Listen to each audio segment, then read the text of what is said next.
Find an equation in x and y that has the same graph as the polar equation and use it to help sketch the graph of the polar equation. Well, we have r squared times the sine of 2 theta equals 4. Now the 2 theta is the argument of the sine function, and there's no way to factor out a 2 or anything of that sort.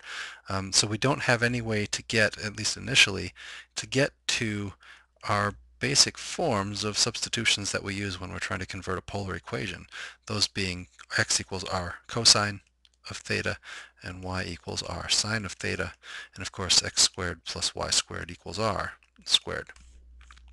Well, I do have an r squared, but the sine of 2 theta is going to be problematic, so we'll use a double angle formula, namely that the sine of 2 theta is equal to twice the sine of theta times the cosine of theta, one of the standard double angle formulas for trigonometric functions, and particularly that's the double angle formula for sine. And then I'll use that substitution, so that's r squared times 2 sine theta cosine theta. 4 stays the same on the right hand side. I'm going to rearrange things a bit so that I have r sine of theta and an r cosine of theta, both of which I can make a substitution for. I can make x be r cosine theta, and I can make y be r sine of theta.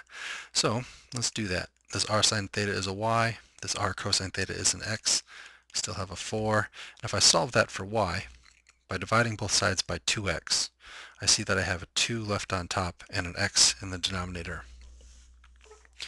And that's going to give me a Cartesian equation, or an equation in x and y that has the same graph as the polar equation that we were starting with.